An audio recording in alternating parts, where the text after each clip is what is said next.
And if somebody listening has that same like knot in their stomach every time they go to work and they're just miserable and they're depressed, like, man, you're going to do that for another 30 years?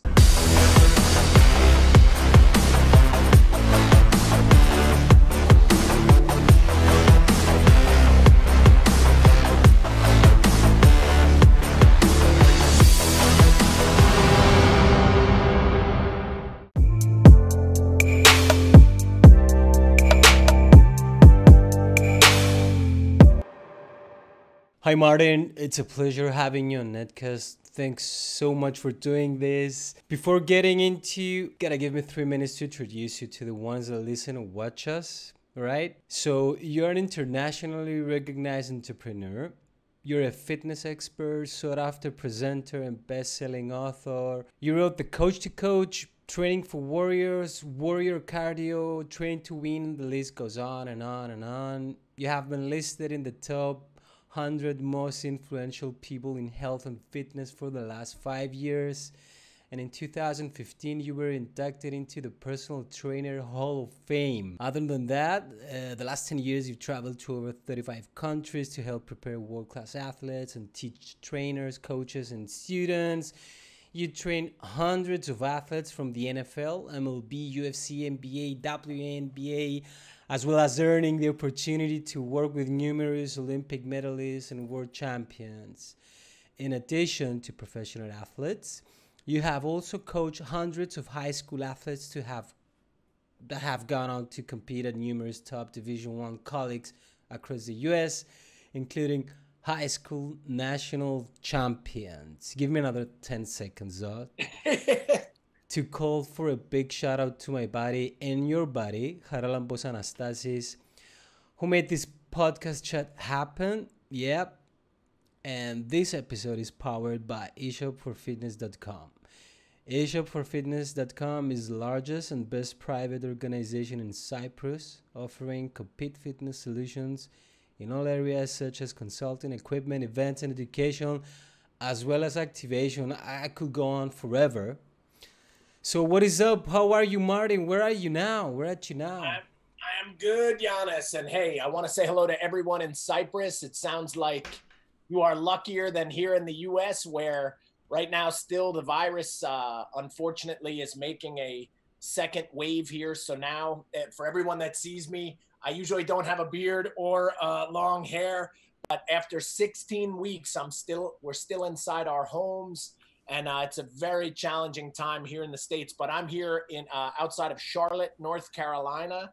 And hey, but for everybody listening today, my job is not to say things to bring you down. It's to coach you up and have some great motivation, which Giannis hopefully is going to bring out of me. And then we will celebrate Cyprus, where I've got Aphrodite here with me. I'm keeping her not naked, though, on my desk. She looks pretty cheap, though. Yeah. And I can't wait again to return, because that was one of the coolest trips of all the countries that I went to. I had such a great time in Cyprus. I can't wait to come back. It's been 2 years. Almost. I think in February or in the beginning of the year, it would be 2 years. But it seems like not that long ago. But yeah, it's coming up on 2 years now. What's with the pig I saw today on your post? Is it like a pet pig? Yeah, so right now I'm allergic to dogs, so I can't have dogs. I'm allergic to cats. Oh, yeah? Well, yeah. So see, we have cats, no dogs, but I always wanted an animal I could train, and my kids, this has been really tough on them, where not being able to leave home, not being able to see their friends, that I wanted to do something that would fire them up and bring us together. And we've always been talking about a pig. So we found a breeder. We waited for a litter. So this was actually even before the virus, when we started the whole process. And now we have our pig. And if anybody wants to see, I've been putting up videos training the pig, and it's bringing a lot of joy to people at this tough time. And it's letting me still do what I love, and that's coaching. What do you mean you train the pig? Train the pig for what? So wait to get big? No.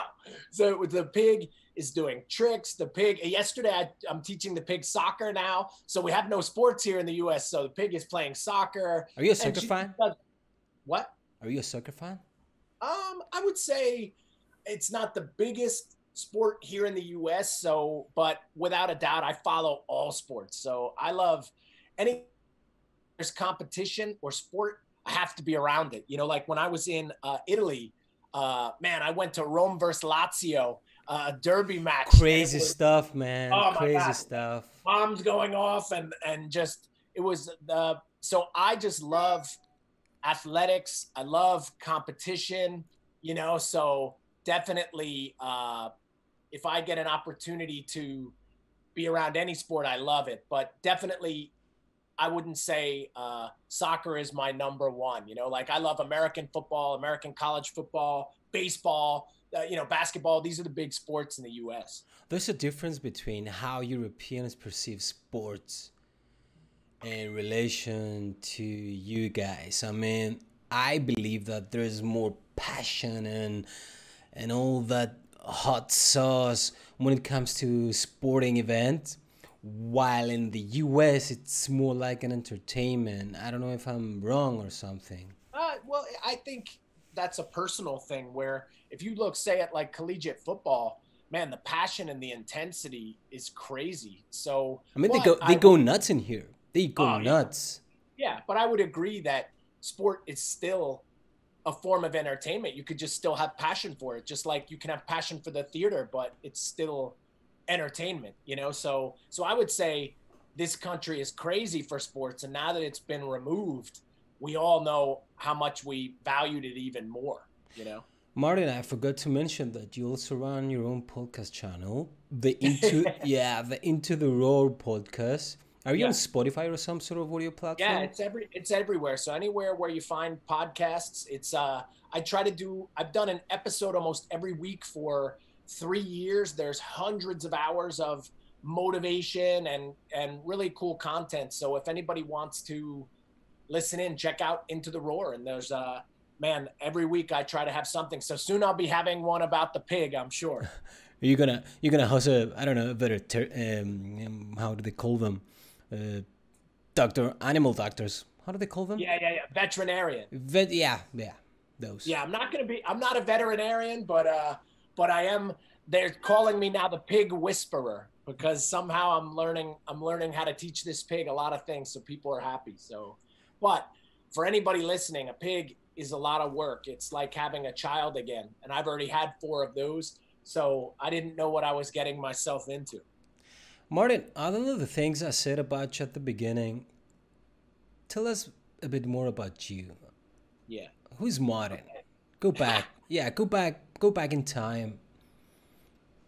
Yeah. Well, I would say some of the things that you already said, it's interesting. It's difficult to listen to all the things, right? All the good things. So for everybody listening, all of those things happened. But that just shows I'm getting old, man. You know, so hey, I'm getting very close. In a few weeks, I'll be 49 years old. I can't believe that. Jeez, you look like 42 or something. 42, 32, man. Come on, yeah. I'm working. Yeah, I'm in 32. Okay, but definitely, hey, that's a testament to my passion, right? Health and fitness and staying in shape. But I want everybody to know all those things they heard. It's taken 25 years, 25 years of hard work. But hey, my history, I grew up in New Jersey, outside of New York City. I was always involved in sports. And my mother, I don't always say this, my mother was a physical education teacher and a coach. And so she always inspired me to eat right, to get enough sleep, to exercise, and how important all of those things were. So I was very lucky that my first coach was my mom, and she was like my best coach because she inspired me to know that if I worked really hard, there wasn't anything that I couldn't do, and so I've always followed that. And sometimes I forget to say that, where I've had some other good coaches along the way in sport, but without my mom setting the tone, maybe I would have a different passion. And hey, I when I graduated high school, I went to college to do track and field in college. Then I went to the Medical University of South Carolina and got my degree in physical therapy, or physio, depending on what everyone calls it. And then I also got my master's degree in health sciences too. And then in a weird event, I made the US bobsled team. So I was representing the US. I was traveling and living at the Olympic Training Center and training for sport. And it really showed me again, sport and fitness and exercise were my biggest passions. But when that Olympic dream was over, I came home. I didn't have a home base, so I came back to New Jersey and became a physio, right? I was a physical therapist. And I realized it wasn't what I maybe really wanted to do. I thought it was going to be more about sport or more about exercise, and it wasn't.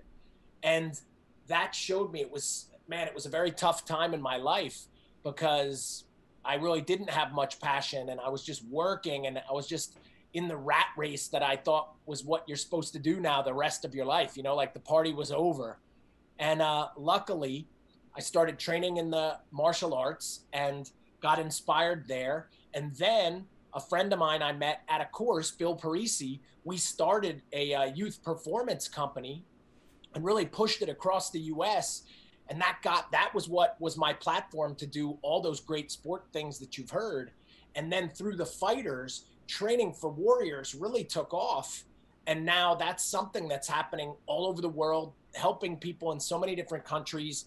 And that's what led me to speaking around the world. And now I'm here.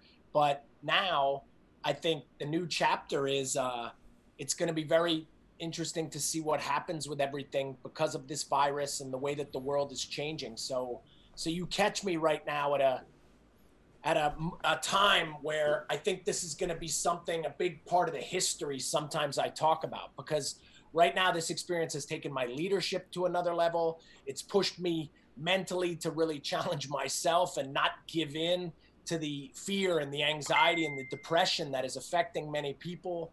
And so these last 4 months have been, just incredible. And are you in lockdown now?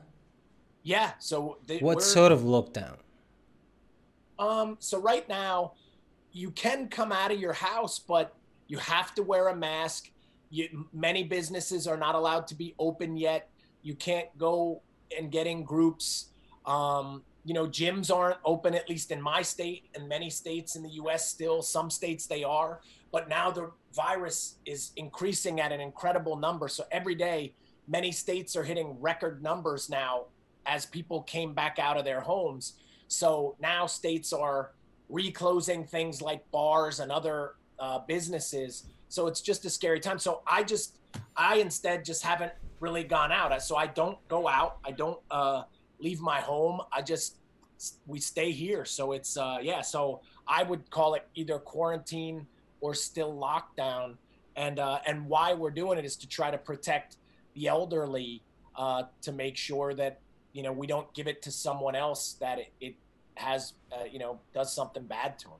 And how's the situation with the demonstrations and stuff, the looting? I think it's I would say it's a little bit better now, but hey, it's really created a conversation that that obviously needed to be had, but it's just that on top of everything else, as well as right now politically lines are just so drawn that the word I would use is polarity right now, that people are very divided in the United States right now. And with social media and different things, there's just opinion, everybody gets to voice their opinion now. And I think it's on top of the virus and everything else. It's a very challenging time here in the States, and it's affecting everyone on every level. So, there's just no good decisions. Like, do we stay inside or do we cripple our economy, or do we go out and then we risk people's lives? Like, there's no wins, in the decisions, which I think is making it very hard for people. Do we open schools or do we keep kids in no school? Do we play sports or no more sports? And it's, and I don't think anyone has the answers. So it's an unprecedented time. in our country's history. And I think, you know, it's weird. It's like a war, but we're fighting the war inside our own minds. And it's really, you know, like everybody's been up and down during this. So yeah, definitely difficult time. And no one has the answers of, you know, how to fix it. And the thing is that the pandemic, I think it revealed the problems of the American society. I'm not talking about problems that arise because of the pandemic. There are problems that have been under the carpet the last 10 years, and the pandemic made all these things go out in the surface.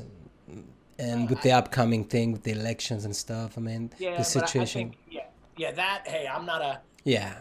political guy. That isn't what I, want to really discuss. But what I would say is this pandemic has been a revealer of not just the country, it's each person. It has revealed, are they disciplined or not? It has revealed their beliefs and their fears, and it has revealed their family relationships. It's revealed their relationships in their community. Like each thing, as it's been stripped away, every person has found out who they are and has spent more time inside their own minds than ever, because they haven't been able to keep themselves busy. So I think the silver lining has been, it has reminded me that relationships and connections, that's our most important thing. And hey, it's given me a lot of time to spend with my family and reconnect. And really, it slowed me down a little bit. Learn I each think other. but I think I was on the run too much. You said, hell, he's been to all these countries. Yeah, I have. But man, I'm on the road all the time, and the rush of the business, and every day a new challenge or new crisis. Where now, man, to be honest, the pig, like, I have to go outside. I have my shoes off. I listen to the birds. I breathe a little bit. I feel the sun on my back. Like it's been 15 years since I did that. I just been like, go, go, go. And I think, this is hopefully helping people to reconnect a little bit back with themselves, back with nature. Taking a break. Yeah. But it's tough. And for anyone listening, like, man, I get it, because taking a break has also really hurt me financially and everything else. So that there's a pressure that comes with that, taking a break. But now over 120 days in, it's like I'm slowly getting used to it, Martin, when did you start coaching fighters? So in 1997, 98, I started training at Renzo Gracie's in New York City. And man, it was a golden age in mixed martial arts. The UFC really was still a almost banned event in the US. You barely ever saw it on TV. No one knew about it. The government was trying to get it banned permanently. And the fighters there, they took a liking to me, but I had a background in fitness. And so Renzo gave me a great opportunity to train the fighters. And, it was almost like I would train them, they would train me, I would travel with the family. And it gave me this great opportunity to almost become part of something bigger, And man, it led on the greatest adventures. We would be in Japan a bunch of times a year and traveling around the world. And that led to me writing my first blogs and articles that became a self-published book called Training for Warriors. And then that book did so great. That was your first book? Well, I guess the combination was that one and a book called Train to Win. Might have one here. Yeah. So, and this is like one of the original kind of copies here. But I wrote a book called Train to Win, but which now is in its 10th. Like, watch, I'll show you. Now is in its 10th. Anniversary. Over a 10-year anniversary or more now edition that we have going. So there's I've got a number of books, but that one was a combination of a lot of the articles I was writing about training and philosophy, and then Training for Warriors, the Renzo Gracie workout, was the original fighting book, which then a big publishing house, HarperCollins, took note and said, man, this book is doing so great. People want this. And that's when they asked me, hey, do you want to do the real book? And that's the one that really launched everything, because The book went worldwide. Then everybody wanted to hear more and seminars and speaking. And that led to certifications, which led to the Training for Warriors license, where now people are using that in gyms around the world. So it was, but it all started because I didn't give up and quit and continued training in something that a lot of people didn't believe in. So one message for maybe everybody listening today is the world is often going to tell you you're crazy, or the world is going to say, don't do it when you go against the grain. Yeah, or you can't do it. Yeah, but when I left physical therapy, everyone said I was crazy, but it was the best thing I ever did. When I got involved with the fighters, everybody said, this is a waste of your time. You shouldn't do it. But it was one of the best things I ever did. When I started writing, people said, you can't be a writer. You can't do it. But it was one of the best things I ever did. When I started speaking, they're like, why do you want to do this? What are you going to, no one's going to want to see you. But it was one of the best things I ever did. And hey, now I have a pig. Everybody says I'm crazy. Maybe it'll be the best thing I ever did. I don't know. Why do you think people tell to other people that they can't do stuff? It's fear, right? It's fear, and maybe some ways they care. Maybe they don't want to see somebody get hurt. But here's what I do say a lot. Many people have never reached their dreams. And in a weird way, it's easier for them to try to stop you from reaching yours. And hey, but as a coach, right? If you're going to be a great coach, and that's the things I talk about in the new book, which, hey, eShop for Fitness says they're going to be getting copies soon. So be ready in Cyprus. But what I would say is, man, the coach has to always encourage. The coach has to say, go for it. What's the worst thing that could happen? If it doesn't work, then you go back to what you were doing. And I want to be that coach for other people. I want to have optimism and enthusiasm for what people do, not try to stop them. You know, so a great way to say it is, you'll like this. I say a coach is there to push people's limits, not create them. Right. So I don't want to say, oh, this is all you can do, or here's the ceiling. I want to say, man, maybe you could do anything. You could be the one, and maybe it happens. So I think everybody needs a coach like that in their life. And, and when I say coach, I also mean parent, teacher, coworker, brother, teammate, friend, whatever. Yeah. Everybody is a coach to someone else. So, and that's a big part of the book. So this book isn't like if you're only in sport or fitness. This is a book. This will make you a better parent. This will make you a better boss. It's and man, the people that have written me, that have read it, it's helping them in so many ways that it's really I'm glad that this also brings people joy at this tough time. Mario, I want to ask you something. You've been around the UFC since let's say the early years. Yeah. Everybody now sees where the company is now. For you, what changed from then to now? Wow. Well, I think it's funny because I know the whole history so intimately, to the point that I coached at the last UFC event in Vegas, right? Where Vegas. They had no fans. Jim Miller. They had no fans. I'm wearing a mask. They kept us in a hotel. So I have seen everything from the beginning, when there was no time limits, no weight classes.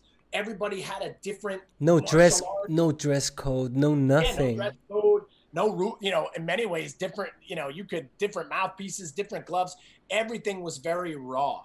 And, but I will say this, that made it so exciting because it was so fresh and no one had any idea what was going to happen. What's going to happen when a boxer fights a wrestler, or a jiu-jitsu guy fights a Muay Thai guy? It was this golden age, but as it evolved at first. If you had jiu-jitsu, you were going to probably win. Yeah. Then that ushered in ground and pound. If you had world-class wrestling and you could take a guy down and grind him out, that was good. Then it was sprawl and brawl. If you could not get taken down, stay on your feet, and then knock out that wrestler, now maybe you could win. And see, each time, remember, it went from the Gracies to maybe the Mark Colemans and the Mark Kerrs, to then it was the Mirko Krokops and the Vanderlei Silvas and the Chuck Liddells. And then it became the complete fighter.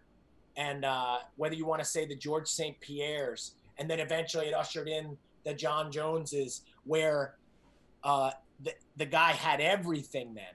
And then it ushered in not only the well-rounded guy, but the most fit and most strong guy. And that's where I had my place in there too. Was a lot of my work was the beginning base of what many people are using today still for the physical training and the understanding that a mixed martial artist is an athlete too, not just, wasn't just a martial artist.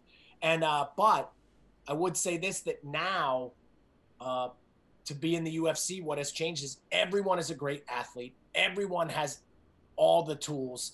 Everyone is very fit. There are many events happening all the time now. The UFC has been sold. It's a much bigger business now.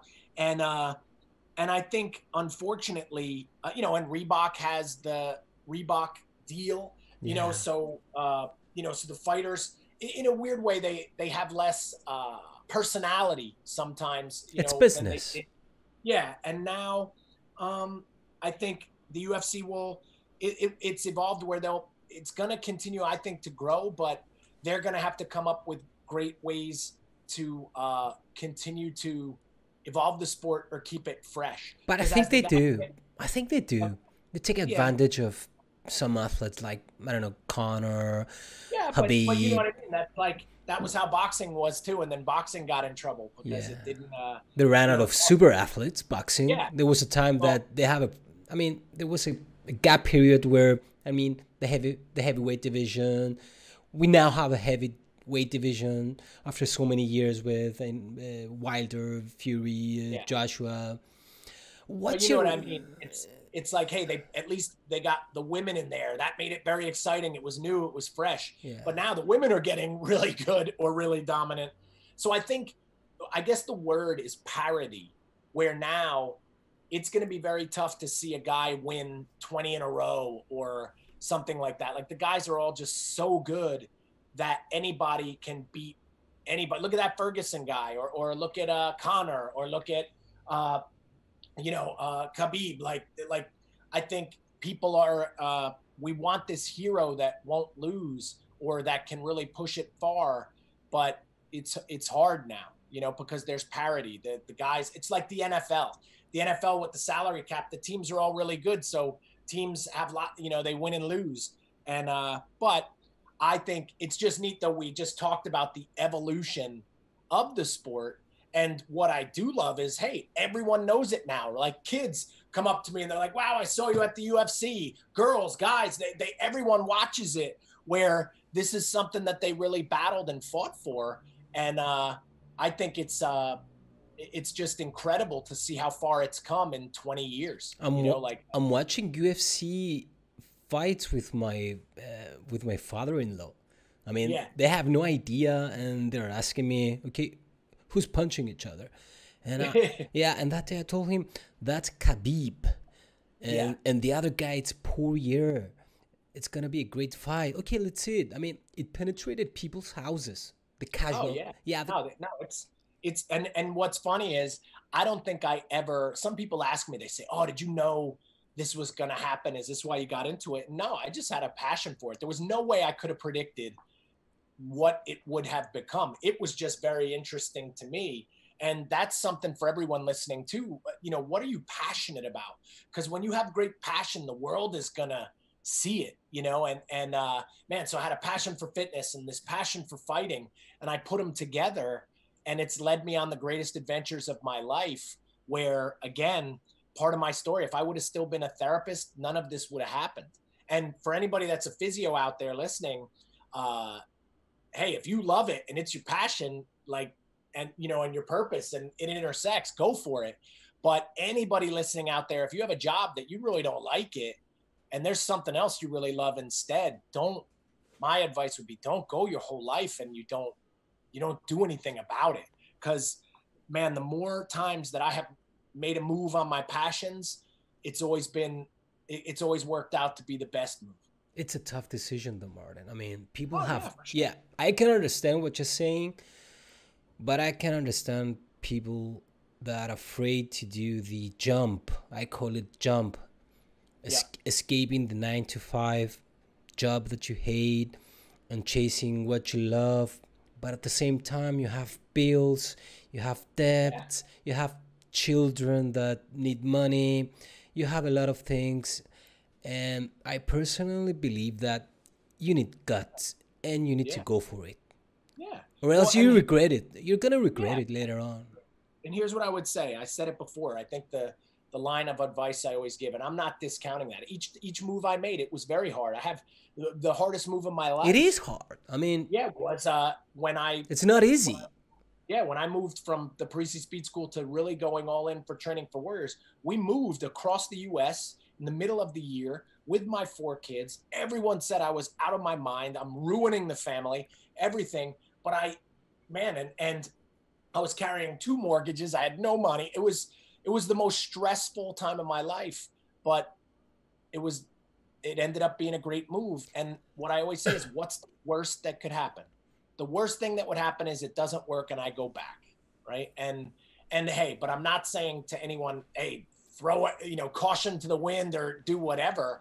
But there is nothing noble in sacrificing your life, hating your life so that you can make some money, right? Like if you're driven enough, you can make money doing anything. And so I'll always advise people to go for their dreams versus play it safe and do nothing, so it's but I do appreciate how hard it is too. Like, yes, does it take courage? Yes, but I had to listen to my body. It was making me sick that I wasn't chasing my dreams, and I had to do it. And if somebody listening has that same like knot in their stomach every time they go to work and they're just miserable and they're depressed, like, man, you're gonna do that for another 30 years? Yeah. Come on. Like, give it a chance. Marty, what's a routine both in training, conditioning, nutrition, and diet of world-class fighters with all that weight cut, weight gain, early fight call-outs and stuff?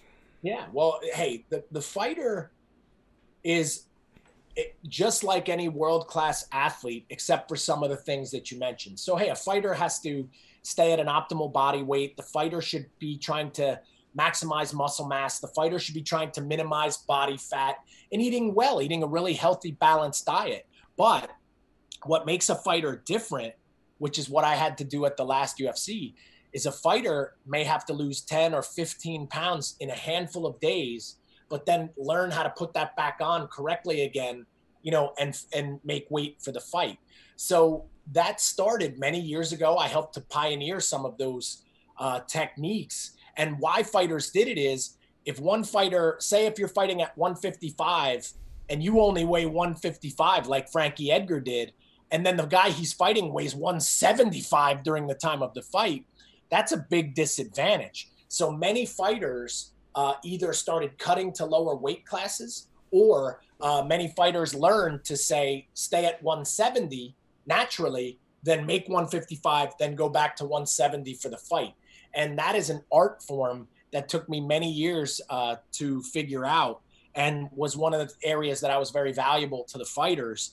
And so that's what I would say is the only difference from other athletes, is other athletes don't have to sometimes lose and gain weight specifically for their competition. But the fighter should never let themselves get out of control or use a bad diet. And man, there's a lot of science behind it too. And there's a lot of detail, but also I want to say, anybody listening, if you're not a fighter, no one should be trying to lose 15 pounds in a week. That is not healthy. That is not safe. And that is not if it's not your job, then don't do it. And, lose weight the right way. Is it healthy for athletes, for fighters? No, I would say, no, it's not. For fighters. I would say it's not healthy for anybody, right? But it's something that they kind of do, and they're trying to do it the healthiest way possible. But it can definitely negatively impact performance if you don't do it right. But here would be, I guess, the way to say it, Giannis, is it's part of the game, bro. Like, so that's part of the game. Yeah. So that's what they do. So we're going to figure out how to do it very safe. And if you want to do it, just do it. And the UFC has been really great about that, in how they're even really monitoring everything now to make sure guys can't cut too much weight, to make sure that everybody is rehydrating properly. So there's a lot of science now that they're getting involved in that didn't used to exist, because they're aware of the challenges too. But again, is it healthy? No way. Like, no way. But can it have an advantage if you do it right? Yes. So I was forced to make sure we do it safely and as healthy as possible. Talking about stepping early into a fight, there's a huge event coming up this week in Abu Dhabi. Yeah. We have, other than the main event, for which I'm going to ask you, Aldo's return, a rematch, I think, between Holloway and Volkanovski, and of course the main event, Usman vs Masvidal. Boy, I'm looking forward for that matchup. Your 20 cents on the card before sharing with us your thoughts for the main event. Well, hey, the first thing that I'll say, it's even talking about the event itself. So for everyone listening, it's called Fight Island, right? Like it's going to be in Abu Dhabi, where I have been. And Abu Dhabi, the prince that I had met there, he is such an incredible supporter of the martial arts. You know, he created the ADCC, which I got to be a part of so much with all the grappling around the world. So I want everybody to know this card never happens, and the way that they're doing this safely and how they're trying to create an event and still have the sport for everyone around the world is absolutely incredible. So everybody needs to look up a video of what they've done. You got to see the videos behind what they're doing. I think it's going to be, it's good. So remember how we talked about the sport needs something new? This is that something new, man. Like, you know, out, you know, with an octagon on the beach, you know, and how they're going to set this up. I can see that Fight Island could become something of the future that people look forward to, fresh and new. Are there going to be any fans? All I know, I'm not completely sure, because the video I watched, it made it seem like there might be some fans present as long as they've been tested or how people are tested. So that I'm not completely sure. But I know at the event we just had in the UFC in Vegas, there was no, you know, there are no fans and it's only cornermen. I was tested, corona tested twice. We were temperature checked every day. It was, man, it was, you know, it was really weird experience, you know, and then to come in with no fans and after staying in the hotel, you know, they kept us in the hotel the whole week. So it was, right after the match. Different. Both, like Both. Before for the week, and then after the match, you went right back to the hotel. And it was, but hey, they did everything safely and sharp. The UFC did an amazing job to continue to have sport. And, but it was, it was very different, you know, but I think could be an advantage for some fighters, because with no crowd, they can even focus more, you know, which could be very interesting. Does it worth it without fans? What's that? Does it worth it without the fans? Yeah, I think, remember, because the fans, you know, but what I'm saying is the fans can still, I mean, for you, see it around the world. I mean, for you, yeah, for the fighter. I liked it. Yeah, I liked it better. I think, and this is what I talked about a lot with Jim Miller, who has the most fights in UFC history. I was cornering him. I think the fans only add more interference. The fans only add more stress. And to remove that and to fight at your potential, I think is a better experience. And what I think is very difficult about training a fighter or any professional athlete, they practice all the time, but they never practice in front of a rabid crowd. They never practice in front of crazy fans. That only happens during the competition. And one thing that I like to say is, I never like to do things we never have done before right during the competition. So what's one of the worst things that happens? You train all the time with only a few people. You compete only with a few people. No crowd, no craziness. And then the day of the fight that counts the most, crazy crowd, crazy everything. And this didn't have that. And Jim was very relaxed and put on one of his most masterful performances ever. He'd never got not a scratch, tapped the guy and popped the guy's arm. Boom, fight of the night. You know, so I think the fighters may really like it unless they need that stimulus to pull out their best. But I wouldn't know why they would need that. That, you know, their best should happen without it. So it could be very interesting. I know someday they'll go back to fans, but I think this may favor some fighters right now with no fans, right? Because it's going to show how bad do they really want it, like, because it now becomes all internal. You know? Yeah. Did you ever meet Dana? Yeah, for sure. I mean, he's been Well, hey, I just saw him, you know, at this last event, but he's been backstage with us at many fights. So I've cornered at the UFC from all the way from like in the UFC like 20s and 30s. Now we're past 200 or whatever it is, and with all the different fight nights. So of course he's always come around, and I'll tell you what, he's always enthusiastic. He was great with Jim just after this last fight, and I'll tell you what, like I can't imagine the amount of work that he has had to put in over all the years and everything that they've done. It's and just managing everything. It's incredible. Managing alphas. He's dealing with alphas. And remember, you're dealing with their livelihoods. Like every one of these guys wants a fight. Every one of these guys wants to make money. Every one of these guys only can do it for so long.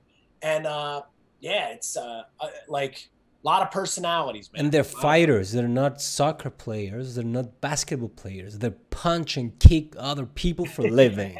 Yeah. Talking about fighters and all that stuff, I've been going through your content, and in one of your videos you say that we all are warriors.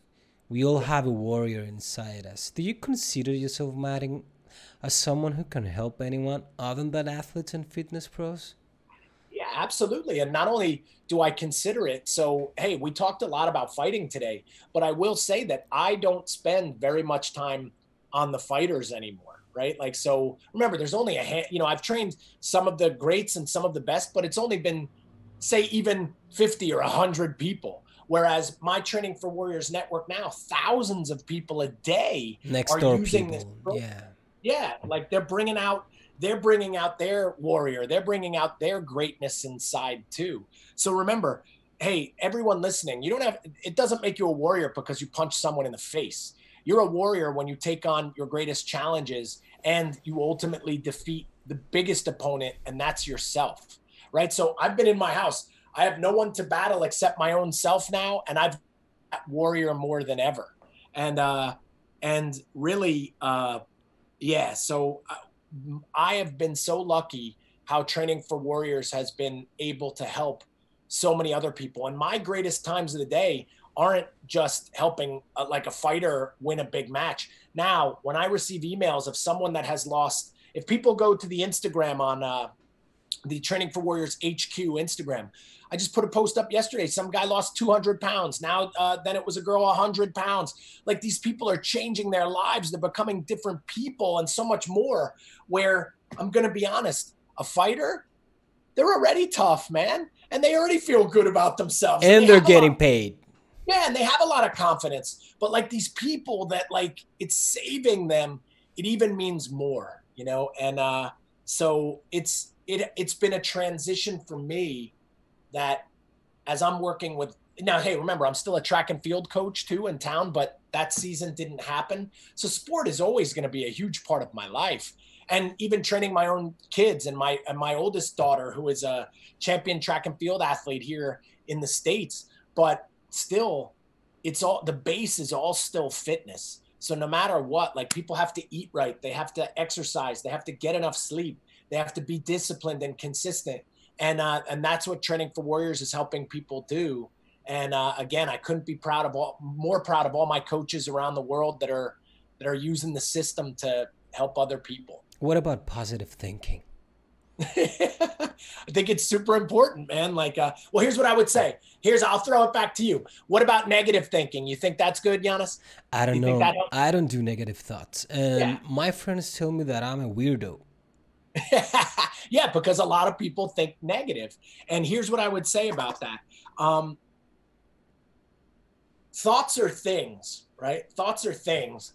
And we all have negative thoughts, more than maybe ever with everything that's going on in the world.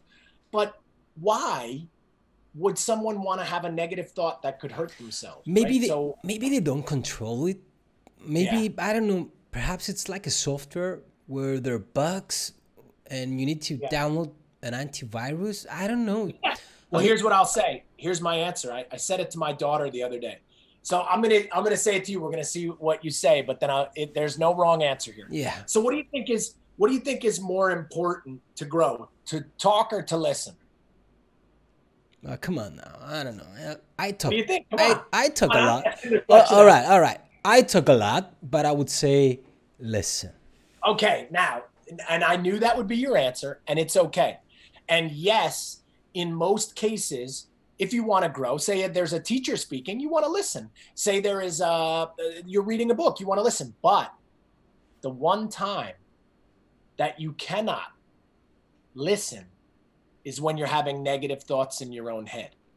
That's when it's time to talk. So you know how you said about the virus or the bug, right? See, I talk to myself. I say, hey, Martin, I'm going to do this podcast. We're going to keep it positive. We're going to be fired up. Giannis and I are going to help people. We're going to make this happen, right? Whereas I don't say, oh, man, maybe it's going to be a challenge. Maybe it won't be so good. And, you know, like, oh, maybe everybody won't understand English so much. Oh, maybe it's a negative time. See, everybody has those thoughts. You just can't listen to them. You know, like, oh, look what we talked about today. Oh, I have a job. I have bills. I can't chase my passion. That's for someone else. That's not for me. No, you have to say, hey, you can do this. Let's do this. Let's get going. And what I say is that software, I guess, is I write the code, right? Like I choose to write the code in my own mind. I'm not going to allow negative thoughts to have space rent-free in my head. Are you kidding me? And so I think that's a good answer there is everybody listening, hey, if you're negative all the time, and by the way, things do not grow in a negative or acidic environment. We all know that. Plants, animals, like lives, they do not grow in a negative or acidic environment. So you have to control the environment. And if it's in your own brain, you would never plant the seeds of negativity in there. So let's just say, hey, if it's there, talk it out, right? Like put the positive seeds in there instead. And hey, it's worked for me. I know that's some Zen stuff there, or hey, that's our biggest battle, right? Like that's the hardest stuff that people have to fight. But that's where I spend a lot of my time trying to help other people. So because you said, hey, we needed the antivirus, that's what it is. The antivirus in our brains is like, are you talking or are you listening? And man, if you're listening to all the negative thoughts that rattle around, it'll depress you, it'll agitate you, it'll anger you, it'll scare you, it'll paralyze you. But see, instead, I just tell myself to take actions. I tell myself I can do it. Like I'm putting the thoughts in there actively, right? And man, that's a big breakthrough. That's heavy stuff. But it works. And for anybody listening, if you say, oh man, I don't know, I dare you to try it. I dare you to try it before you, don't tell me it can't work and you didn't try it. Try it out for 100 days in a row, then tell me it doesn't work. Do you deliver motivational speeches for non-athletes or fitness? That's all I do, man. So like, hey, if there's one thing I'm known for, it's motivation, but it's not just for athletes. I work with Fortune 500 companies, businesses today. So it's 11 now. So in 3 hours, I'm giving a talk to housing development professionals, 300 of them around the US. You know, so I talk to mortgage banking, financial advisors, because everyone, Giannis, needs motivation. And what am I really good at? You know, hopefully if everybody's enjoyed listening to this and they put their finger on their pulse and they feel it, the heart rate is a little faster, right? Like they know there's just something about me that like, I want to get people excited. You saw today. I don't want to talk about negative things. I go around that. It's not worth digging into things that I cannot control. Right. But I can control my own thoughts and my own actions. And so can everybody else. So I try to help them to do that. The Training for Warrior things, in how many countries do you have it?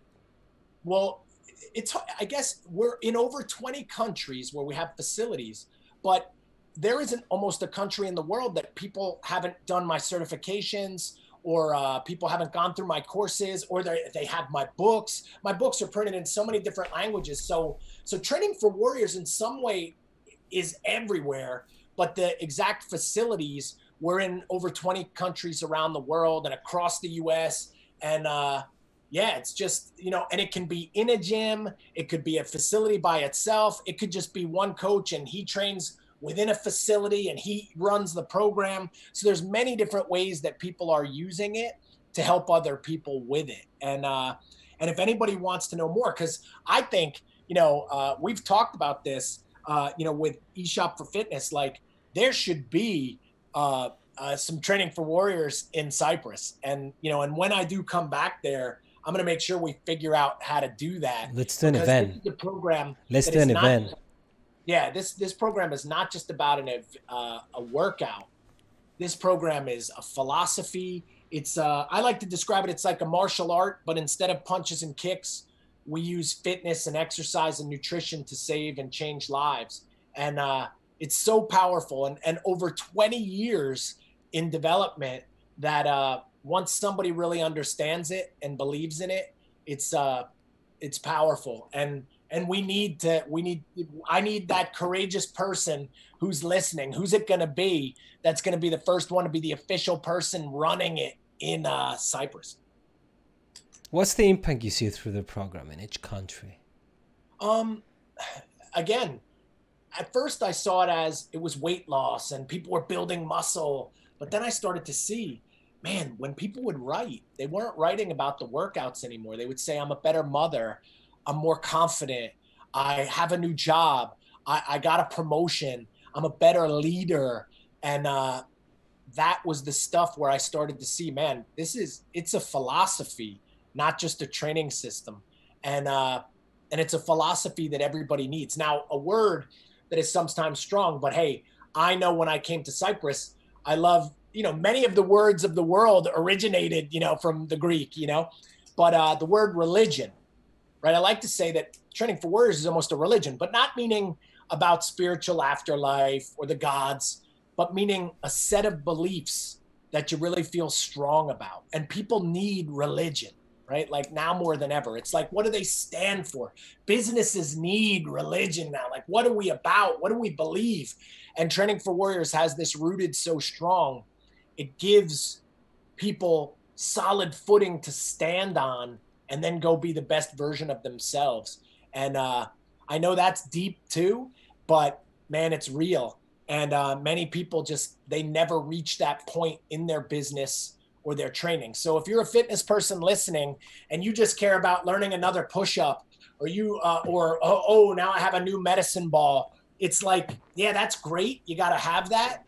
But there's so much more if you want to really help people and if you want to grow yourself.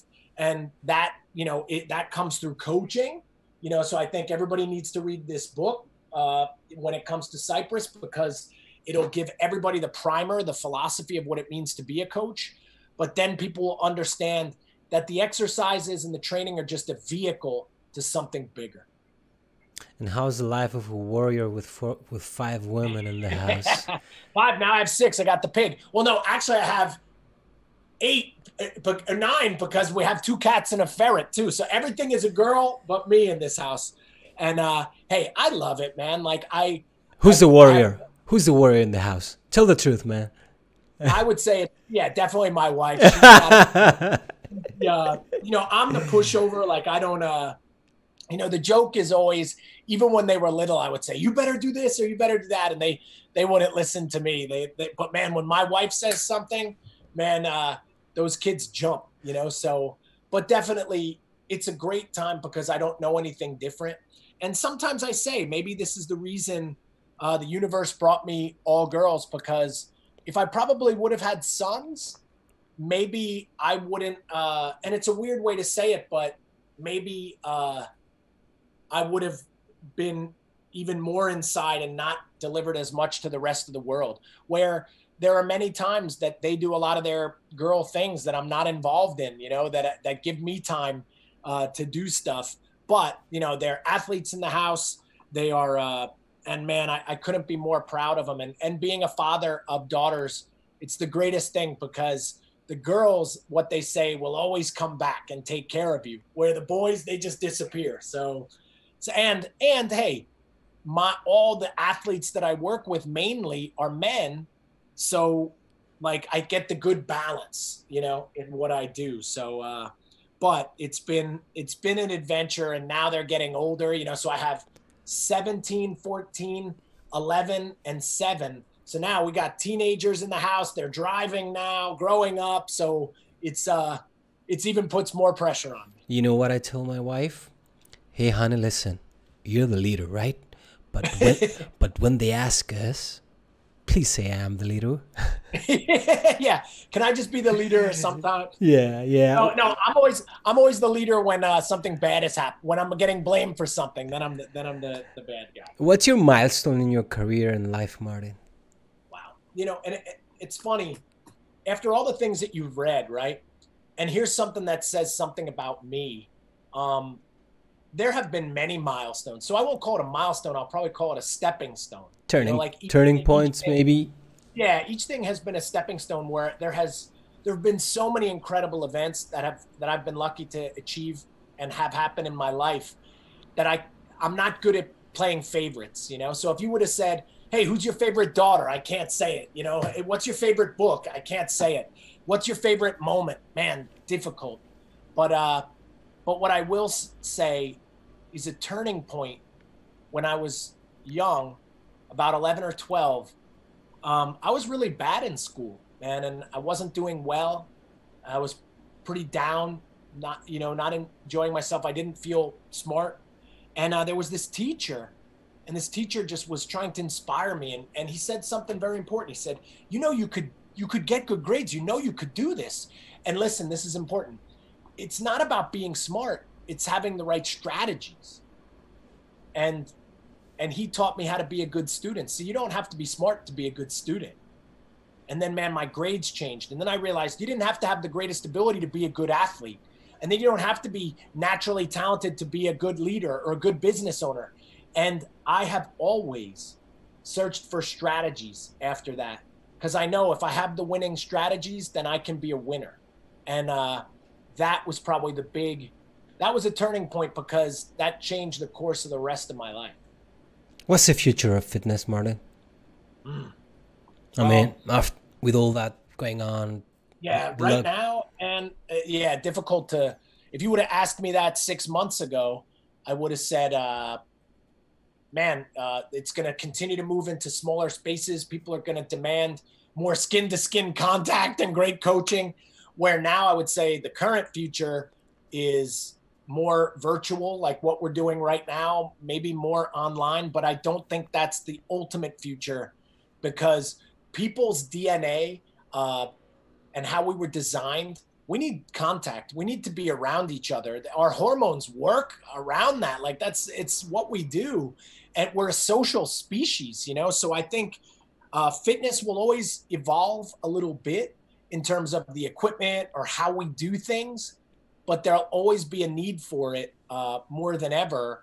And I think we're going to get reminded in the future how much we really love being around each other. So I'm hoping that when this is over and we return back to training, people are and I think the future is more people are going to be interested in fitness and believe that they can do it too. What about the future of MMA?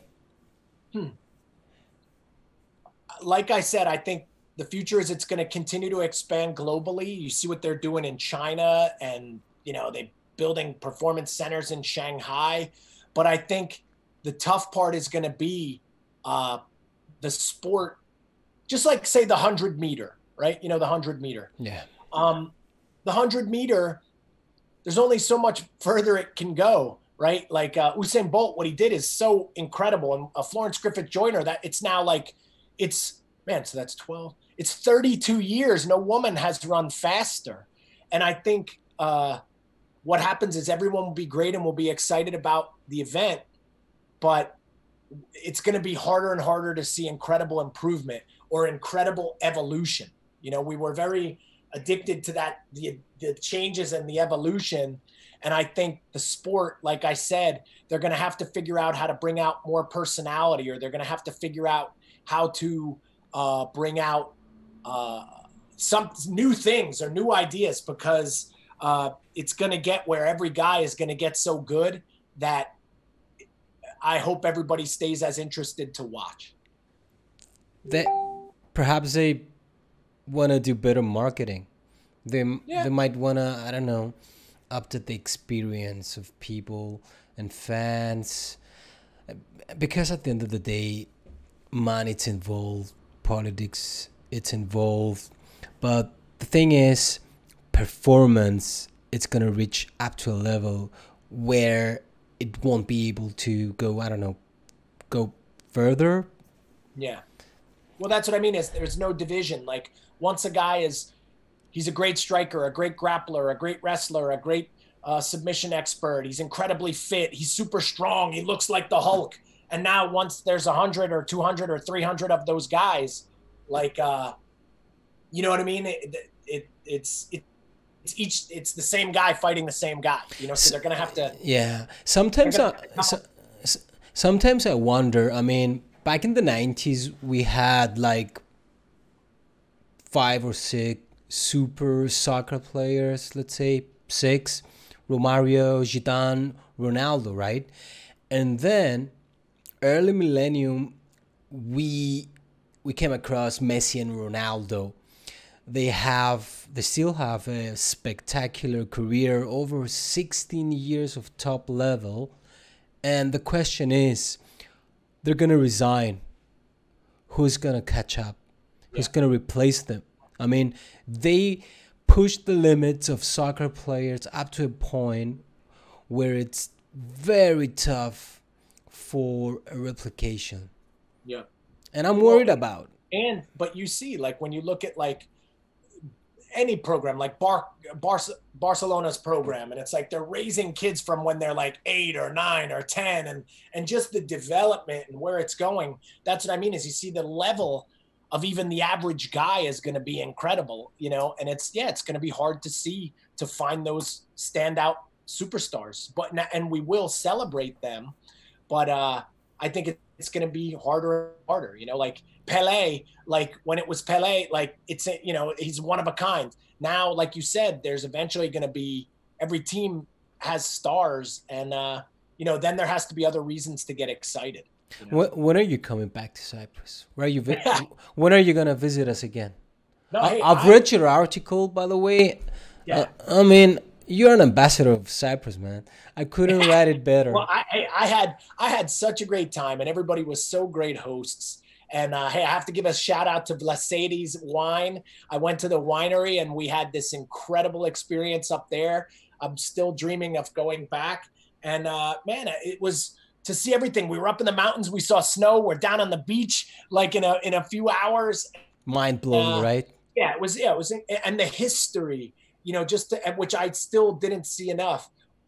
Where, hey, I don't know when we're going to be allowed to travel or what we're going to do, but the plans are in the works to return. And I just had a great time. Like everybody was so friendly and so open that I know I will be back. And I want my wife and kids to see it too, because you know, I just had, you know, hey, you know, Anastasis knows, like when we were walking around, I was like, man, what does a house cost here? Or how much is a plot of land here? I had like this dream that imagine I had like a little cabin that I could disappear to and hide on the island that everybody always wanted through history. Life's quieter here in Cyprus. I mean, yeah. The rhythms are like quiet, people are nicer. I mean, okay, things are changing, of course, but life's good.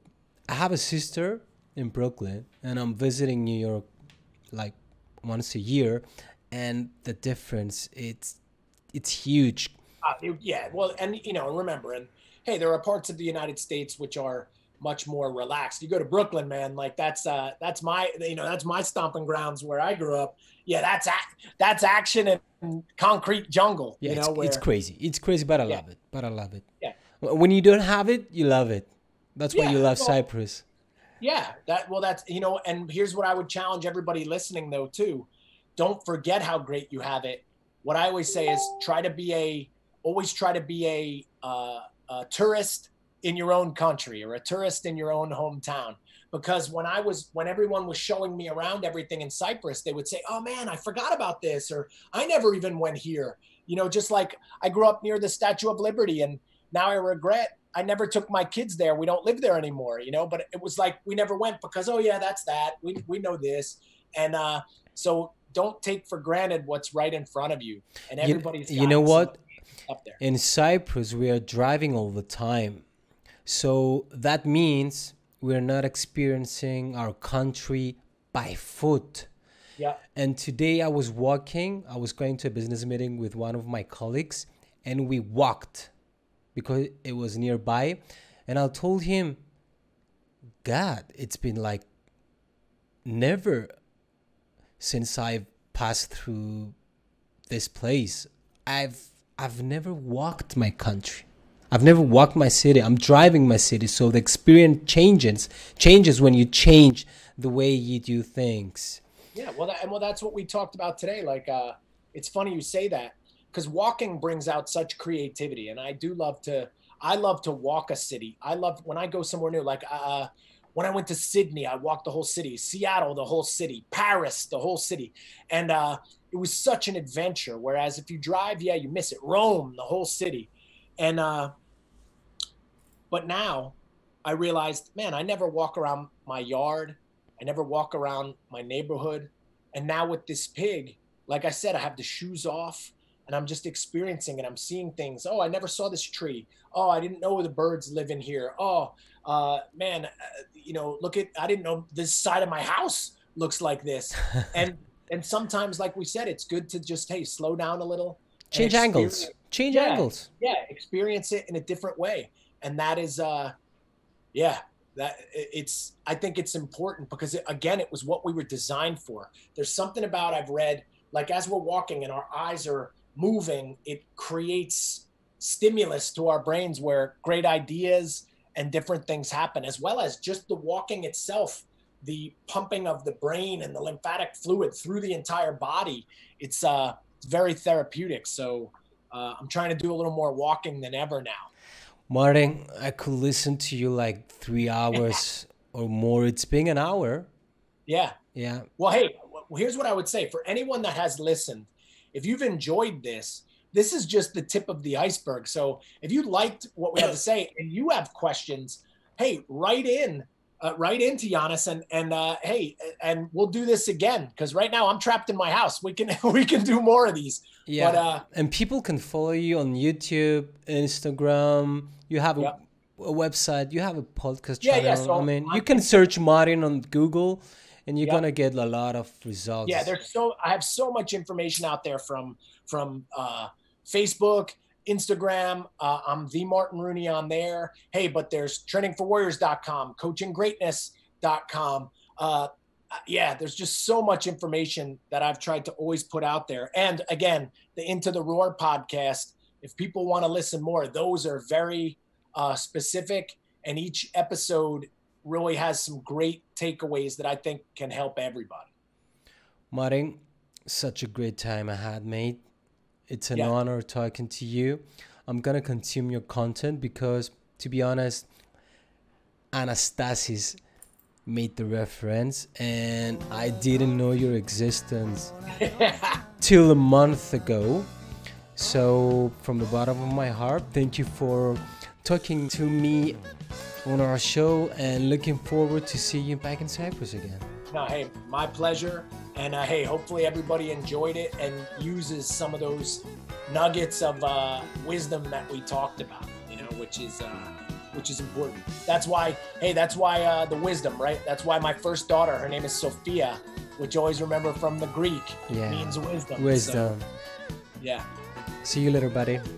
So long.